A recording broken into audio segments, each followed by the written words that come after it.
그리고 나서 이제 일간을 이제 채용 방식이라는 게 있어요. 채용 방식은 일간이 채로 되었느냐 용으로 되었느냐를 이제 봐야 돼요. 이 말은 뭐냐 그러면 채로 되었다는 것은 일간이 밑에 근이 방합 방식으로 되었다는 얘기세요. 방합 방식으로 되었으면 이거는 채로 된 것이고, 삼합 방식으로 되었으면 이것은 용으로 이루어진 거예요. 그러면 방합 방식이라고 하는 것은 환경을 적극적으로 활용하는 방법으로 삶을 살아가요. 그러면 이 우리가 환경이라는 것 속에는 시대적 환경이 있고, 그렇죠? 그리고 인물이 있어요. 그 시대에는 어떠한 인물이 있고 사물이라는 게 있죠. 그 환경 속에는.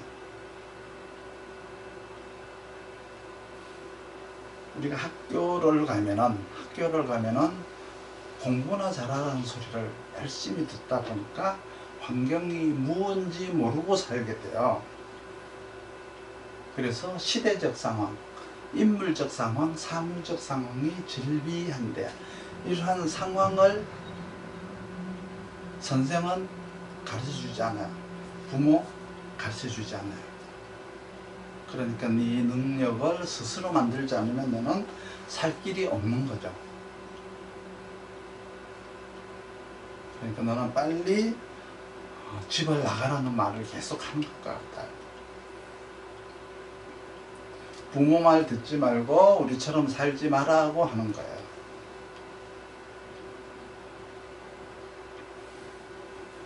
방합을 가진 사람은 환경을 적극적으로 활용해야 되는데, 그 환경을 배우는 시기에는 그냥 공부를 배우느라고 이 환경을 인식조차 하지 못했다. 그러면 삼합이라고 하는 것은 능력을 적극 활용해야죠. 자기 능력을 적극 활용하는 방법으로 살아야 되는데, 삼합으로 되었으면 그 사람의 재능을 찾아야 돼요. 만약에 삼합과 방합이 다 돼 있다 그러면 둘 다 해야죠. 만약에 이렇게 사유 삼합인데 신이 있다 이러면 사유 삼합 신유 방합이 되죠. 그러면 사유라고 하는 능력과 신유라는 환경을 다 사용해야 돼요. 다 같이 사용. 그러면 방합이 성공하는 이유가 있고 삼합이 성공하는 이유가 있는데, 삼합이 성공하는 이유는 재능에 있고 방합이 성공하는 이유는 전통이죠. 전통, 환경에 있어요. 신토불이에요. 방합은 신토불이라고 하죠. 근데 방합이 실패하는 대다수의 이유가 교육 방법의 문제예요. 일본식 교육 방식대로 한다면은 지켜야 하는 거죠. 3대 4대를 그냥 가업을 지키잖아요. 그러면 최고가 될 수가 있을 건데, 우리나라는 무조건 고향을 떠나라 그러잖아요. 고향에 왜 들어오느냐? 떠나라. 넓은 곳으로 떠나라 그러죠. 이런 것 때문에 실패를 하는 거예요. 방합은 고향을 떠나면 실패해요. 이것이 채용 방법이에요.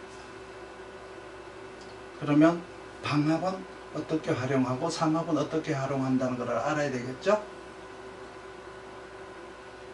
삼합으로 내 사주가 생겼으면 고향을 떠나야 성공해요. 그래서 방합이라고 하는 것은 적응 능력이 뛰어나고, 삼합은 환경을 응용해요. 그러니까 삼합은 응용 능력이 뛰어나다. 적응 능력과 응용 능력은 다른 거예요. 아프리카 사막에서 삼합으로 태어났다 그러면 할 일이 참 제한적이죠. 그 환경에서 살 수 있는 것들이 별로 없잖아요. 그러면 그런 곳에서는 삼합으로 태어나야 능력이 있죠.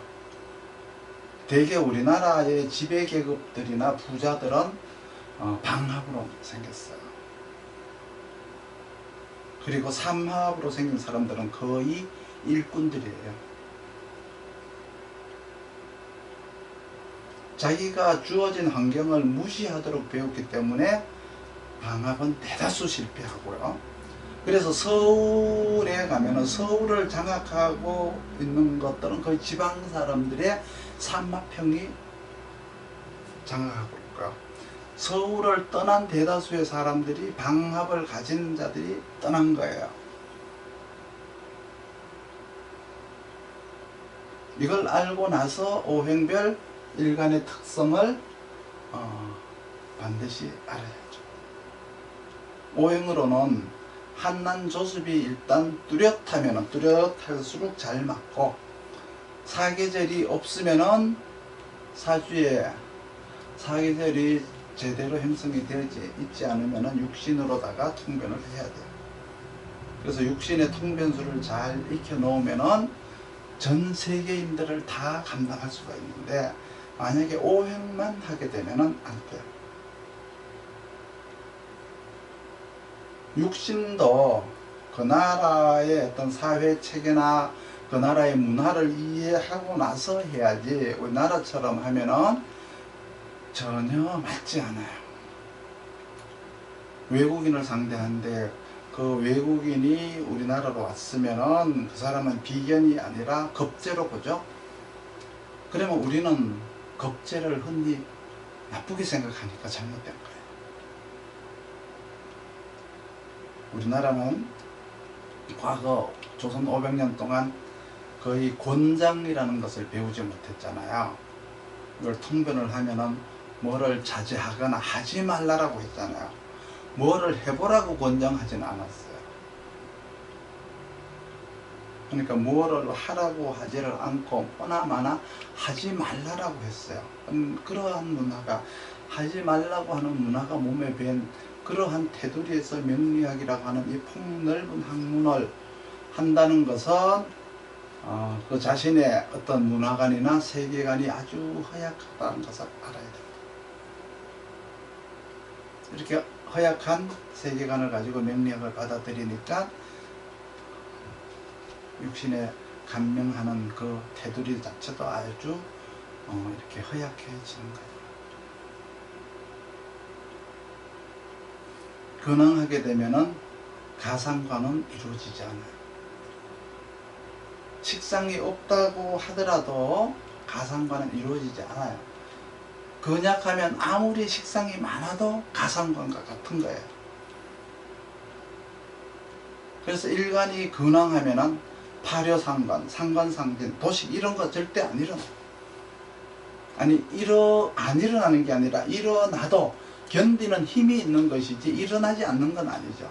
대신에 근황하면은 정관을 받아들이지 않고 스스로 어려운 일을 택하게 돼요. 그러니까 모든 건 운명이고 어쩔 도리가 없었어라고 생각을 하면은 편하죠. 감명을 할 때 일간이 이제 근이 있으면 식신을 만나면 좋아요. 일간이 근이 있으면 식신을 만나면 좋고, 또 편인을 만나서 어려운 과정을 극복을 했으니까 더 좋은 거죠. 식신을 우리는 복록의 신이라고 하는데, 편인은 효신이라고 하니까 먹을 게 없어서 구하러 가는 거잖아요. 근데 근이 있으면 그 어려움을, 먹을 것이 없는 그 환경을 견뎌낼 수가 있는 거예요. 그렇지만 우리나라 사람들은 식신을 더 좋아하죠. 어려움을 극복하는 편관은 좋지 않게 보는 게 사실이죠. 그럼 재관 중에서 편관은 편재에게 좋은데, 편관은 이길 수 있는 것이 좋고 편재는 얻을 수 있는 것이 좋아요. 그렇죠? 편관은 편인으로 가고 편재는 식신으로 가죠. 편재는 얻을 수 있어서 좋고 편관은 이길 수 있어서 좋다, 근황하면. 그런데 식신 대신에 내가 상관이 있거나 편관 대신에 정관이 있으면은, 내가 근황하면은 안 돼요. 인왕해야, 인성으로 왕해야 상관이나 정관을 써먹을 수 있어요. 만약에 내가 근황한데 개인 능력이 작동 안 된다. 그러면 상관 경관이 되거든요. 그러니까 내가 인성으로 왕하면 관인상생으로다가 조직원이 되거나 공인이 되어야 되죠. 근황한데 만약에 인성으로도 왕하다.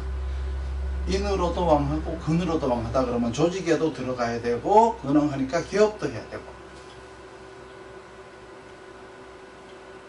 그런데 근황하면 왜 사업을 해야 돼요? 자기가 힘이 있다고 생각하기 때문에 그래요. 그러면 근황하면은 옆에 편제나 편관이 있으면 성공을 할 수가 있어요. 그런데 옆에 상관과 정관이 있다 그러면 상관경관을 해버리죠. 그러니까 육신을 감명한다는 것은 쉬운 일은 아니에요. 일간이 갖추고 있는 그 조건을 먼저 보고 만약에 근이 왕하면 식신, 병관, 편재, 편인을 찾아야 되고요. 이 넷 중에 있는 육신으로 가게 돼 있어요. 일간이 근황하게 되면. 근데 만약에 내가 인성으로 왕하다 그러면은 상관이나 정제, 정관이나 정인을 써놓고 나서 이게 있나 없나부터 봐야 돼요. 그러면 거기에 있는 것 중에서 어느 쪽으로 가는 거예요.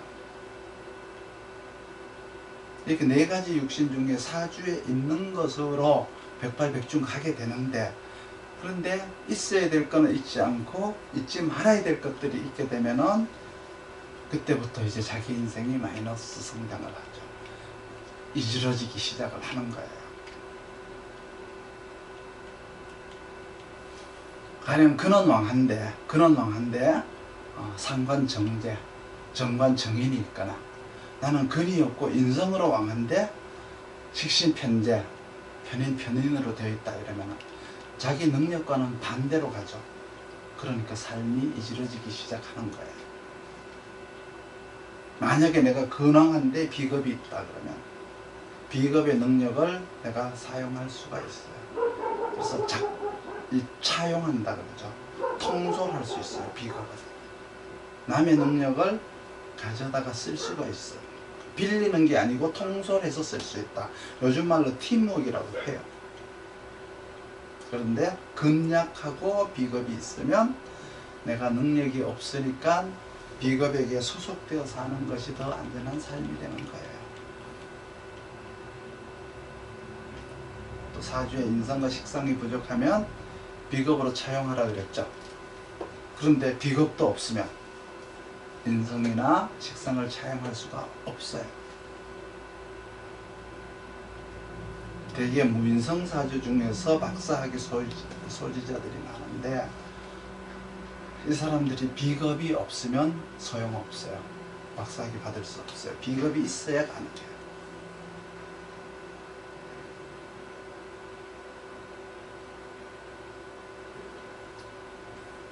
그리고 이제 양인격이 비겁이 투간되면 식상이 용이라는 말 들어보셨죠?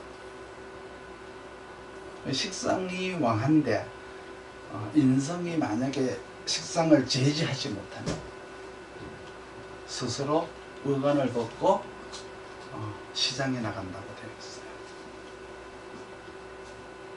그래서 사업자가 되는 거예요. 의관을 벗는다는 얘기는 공인으로서의 의무를 내려놓고 개인적인 부를 취하러 간다는 의미죠. 근데 참 묘한 것은 이 명리학이 이렇게 물어보는 그 시점이 있죠. 고객이 물어보는 그 시점이 그 사람의 인생이에요. 아무리 사주가 똑같이 생겼고 쌍둥이라고 하더라도 그 사람이 물어보는 그 시점이 언제냐가 바로 하늘이 낸 법인 거예요. 그러니까 우리는 하늘이 낸 사제자들이다라고 하는 자부심과 사명감을 가지고 감명을 해야 되겠죠. 편인격이 근황하면 살을 보는 능력이 있다.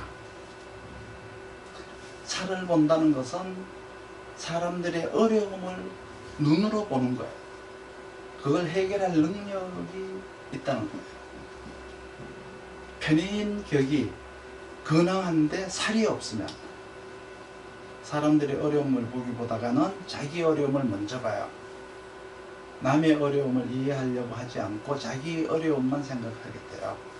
그러니까 편인격이 근황하다 그러면 먼저 살이 있나 없나부터 봐야 돼요. 그 사람이 어떤 마인드를 가지고 있나. 그래서 편인격이 근황하고 살이 있다는 얘기는 이제 살을 보고 주위 사람들의 어려움을 먼저 생각하는 사람이다. 살이 없으면은 자기를 본다. 그 나중에 이제 육신 간명이 숙달이 되고 나면은 이러한 사실들이 무서워요. 사람마다 이렇게 세대 차이가 나서 하나의 현상이나 상황을 서로 다르게 극단적인 반대 모습을 해석하잖아요. 그러니까 너무 무섭고 끔찍할 수 있죠. 되게 이렇게 기업을 하는 사람들은 자기 회사의 이제 직원들이 회사만을 위해서 존재하기를 원해요. 그 직원들의 개인적 상황이나 어떤 생존 문제 이런 걸 위해서 회사에 다닌다라는 것보다는 오로지 회사만을 위해서 직원들이 존재하기를 바라는 게 기업가들의 입장이지만 그런 사람은 1% 단 한 명도 없어요. 그러니까 상대를 보는 눈과 내 의도에서 상대를 보는 건 다르다. 이런 것들을 모두 다 이제 바라보는 그 시각에 따라서 다를 수. 지금 일어나고 있는 한진가의 모습을 보면서 우리도 생각할 점이 많이 있죠. 우리가 하나의 사물을 바라다 볼 때, 하나의 이론을 볼 때, 하나의 현상을 볼 때, 지금 현재 변화되고 있는 이 나라의 상황, 이런 거를 어떤 시각으로 보느냐에 따라 갖고 정반대적인 관점이 나타날 수가 있어요. 편인격이 근황하면은 식신이 살아나죠. 식신이 살아나니까 살을 보는 눈이 있는 거예요. 근데 편인격이 근황하고 살이 없으면 살이 와도 보지를 못해요. 그러면 누구를 구할 생각은 하지 않고 나를 구할 생각만 한다는 거예요.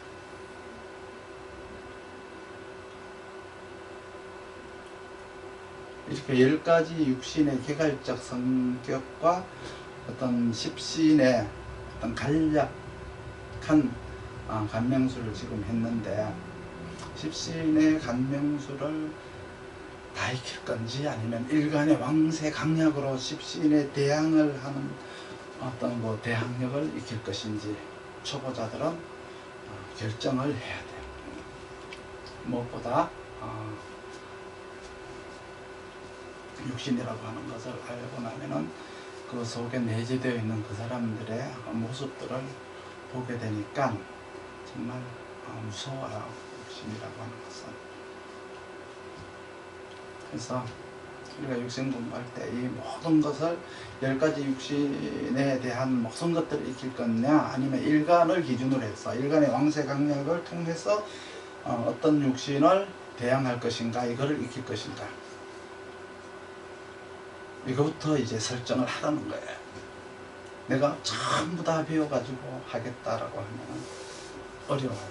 하나만 하면은 나중에 다 만나게 돼 있는데, 여러 개를 한꺼번에 다 하려고 하면 이건 평생 다 할 수가 없어요.